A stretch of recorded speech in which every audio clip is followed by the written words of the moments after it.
courtyard where hopes and dreams are. But in here, look at the pencils. What's missing? Erasers. Now that's a real spooky thing, right? Ooh, no erasers. Now we're gonna do what's called rough sketching. Now guys, Disney Junior Days, Disney TV animation. Now in animation we have storyboarders, visual development artists, cartoon character designers, or rough sketching.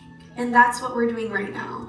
We're going to utilize the fundamentals of art, which are shapes, to create awesome characters. Starting really light with your pencil, as light as you can go. When you draw light and you start to lock in when you're ready, you're going to do that term called rough sketching. And so we're going to focus on the fundamentals, which are 3 shapes for this Mickey guy. What are they? Circles, right? Hidden Mickeys, right? So for a circle, lock your wrist, lock your elbow, and use that rotation of your shoulder. When you draw with a full arm, you get a lot more of an accurate shape than if you're just using your wrist like this, okay? So we're gonna start with the circle, leaving space up top, okay? You guys ready to draw? Yeah. Let's do it. So find the middle of your paper. Now for classic Mickey, he has those huge ears, so leave space up top. But placing down a circle, I'm going around and around until I'm comfortable with my shape. The lighter you start with your pencil, the more, wiggle room you have to edit your lines. Now you notice I placed down many light lines for one circle, one shape. This is the beauty of rough sketching. The lighter you start, the more wiggle room you have. Now with my circle, I'm going to go through it with a guideline from the very top, down the center and out the bottom. Now this is the center vertical guide. This helps us find at all those features where they go, okay? So a horizontal eye line is next. From left to right through that middle or 60%, you're placing down your horizontal eye line. Now we're going to set ourselves up for success right away by placing in a guide for our ears. Pulling up through my top left quadrant, I'm doing a diagonal line. It's almost like if we were having a pizza, right? If this was a pizza, we're cutting some pizza slices right on the tippity top on the left. And guys, because we have a symmetrical character, what I do on one end, we just jump on over and do on the other. So placing down another tall line. So it looks like we got some pizza slices. But those ears are the height of the forehead. So use your fingers, take that forehead height and jump outside on your diagonal guide. Now you can place down a mark for yourself if it's helpful. Once again, take the height of your forehead and go outside on your diagonal line. That's about where your ears belong. Now that is just a guide, meaning you do not have to commit to that height. If you think you need to make it bigger or smaller, have some fun. Now drop in a circle. This circle, these rules, is actually called the 45 cent rule at the studios.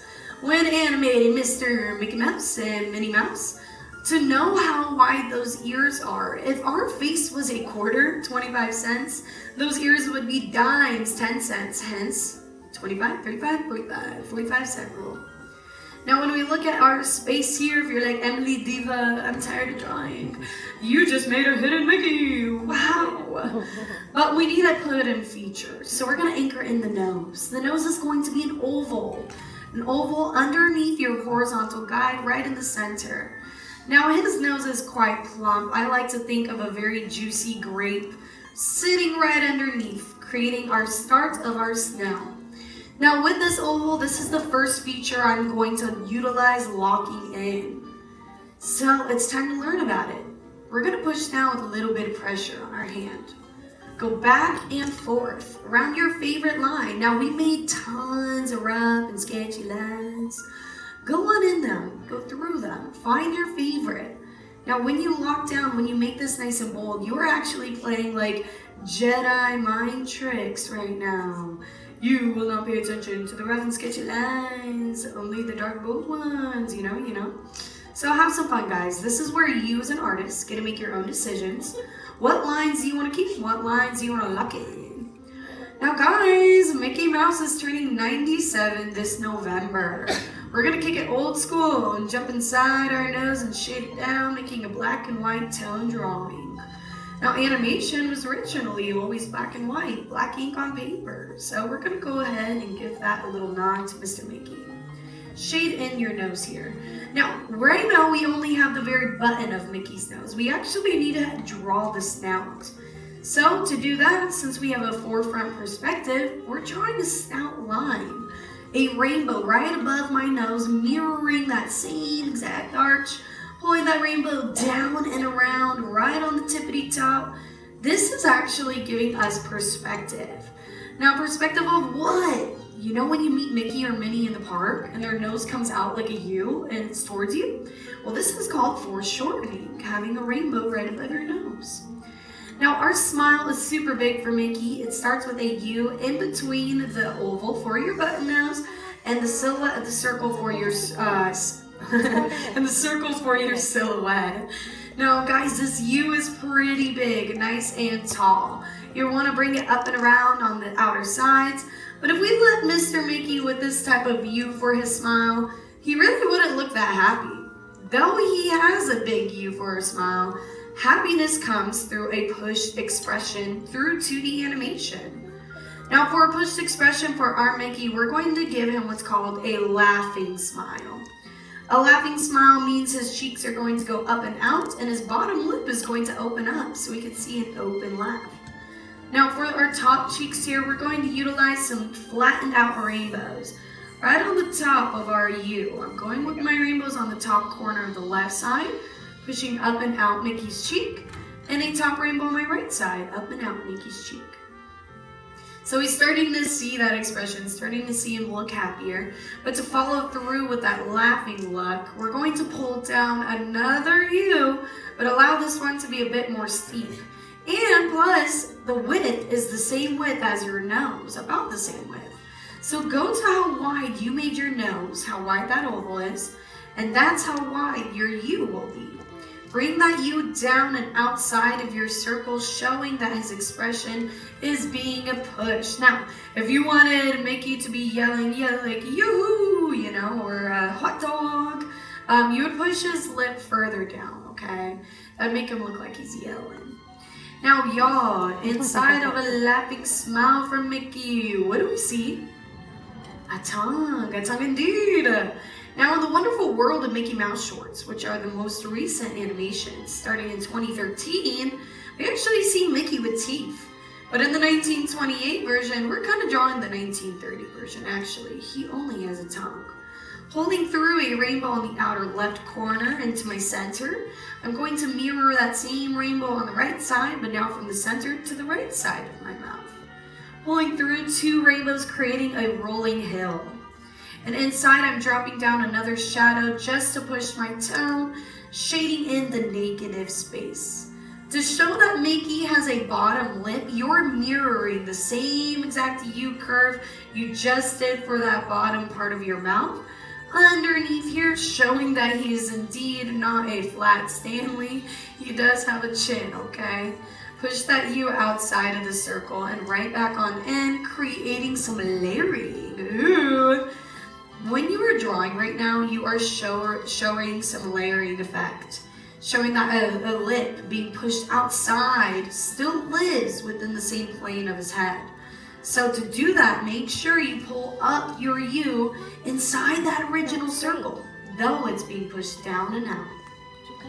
Now, guys, I said it earlier, he's turning 97, y'all. But he doesn't look an age over 21, right?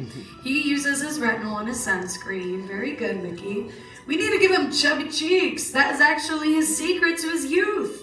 We're going on the horizontal guideline outwards towards the outer edge of my circle, mirroring that same rainbow for my smile line. I'm pulling this rainbow down and out, starting the outer left corner of my cheek. Now, before I bring that curve all the way out and around, I do the same type of arch right on the right to see, to the best of my abilities, to make sure these curves are almost the exact same.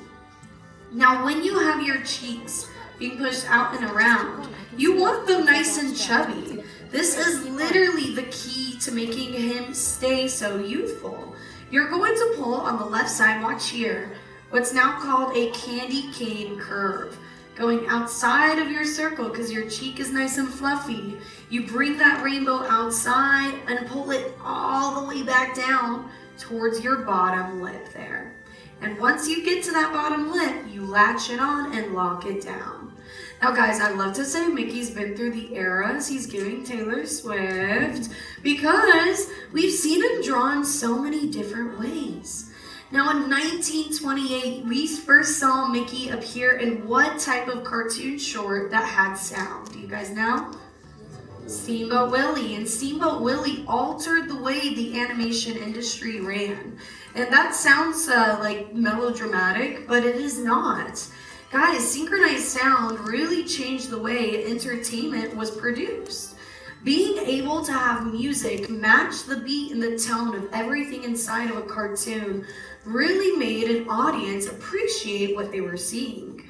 Now, actually, in 1928, we did see him appear in Steamboat Willie, but he was first actually animated in 2 other shorts, Galloping Gaucho and Playing Crazy. Now, Mr. Walt Disney and Roy and Fireworks, they couldn't find a distribution center to actually air those cartoons. And that's the only reason why we got Steamboat first.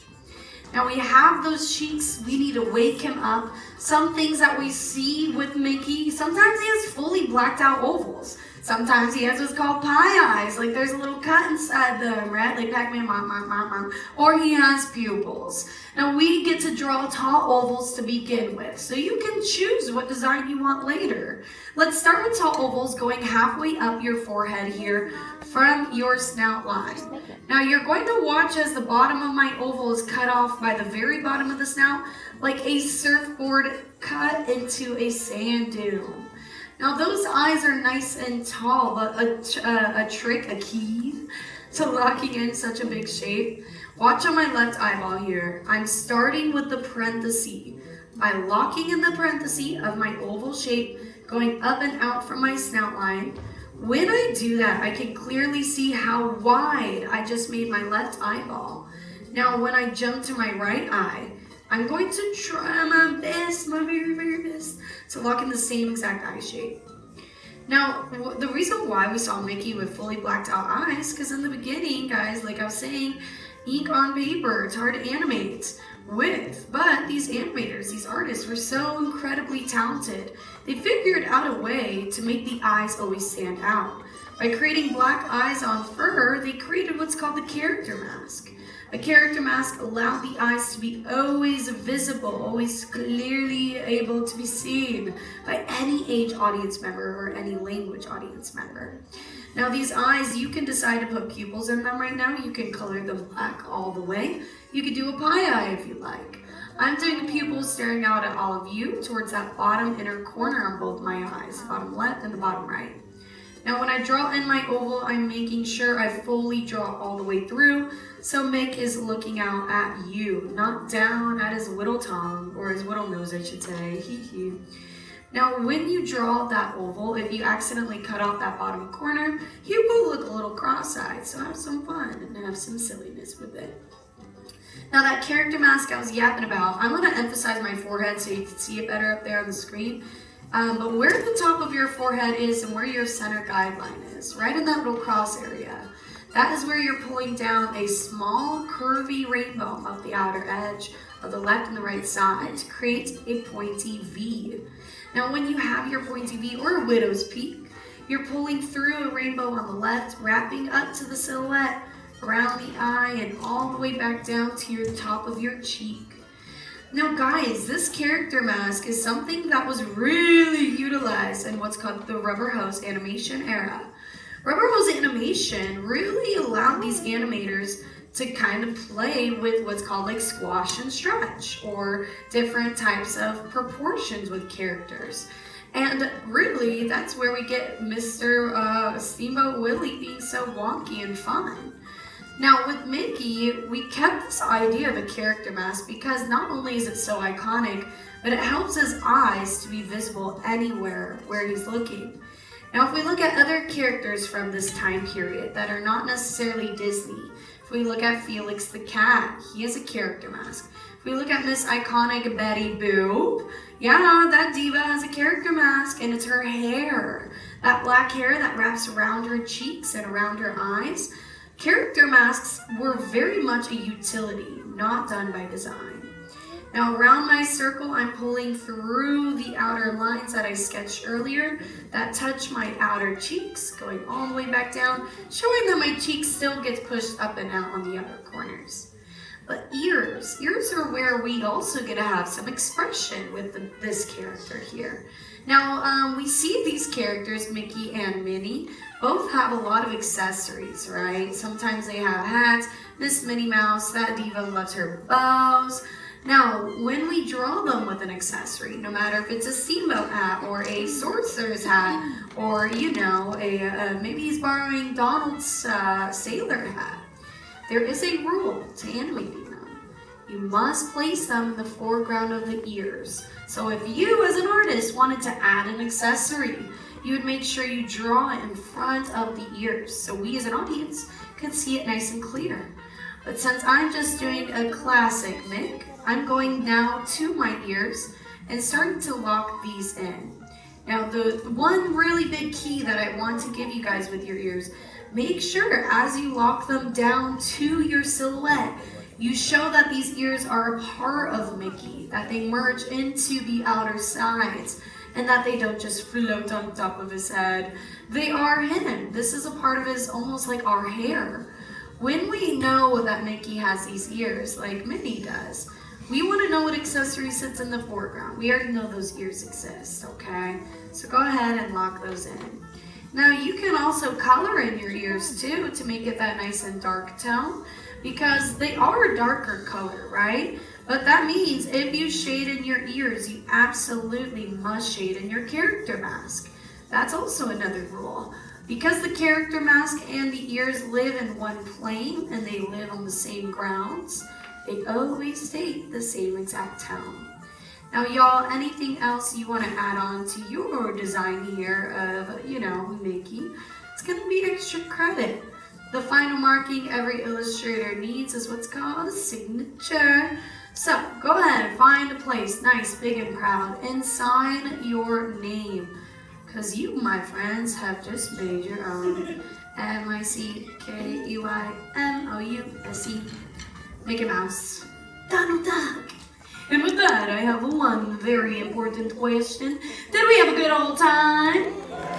Yeah, did we have fun? Okay, super duper quick. Flip your boards around and give yourselves a round of applause. Ready? A 1, a 2, a 3. We got Mickeys! Yes!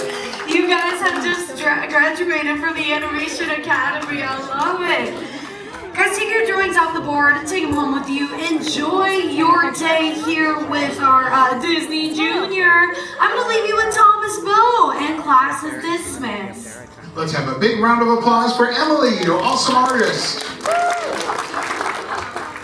Thank you all for joining us here at the Animation Academy. The doors on your left, the same 3 doors that you entered through, are now open for you to exit through, and please exit only through those 3 doors. When you stand up, do us a big favor and put the drawing boards back up against the back of the seat, and please put the pencils back in the spring as well. Thank you. Gather up all personal belongings, backpacks, hats, glasses, cell phones, and your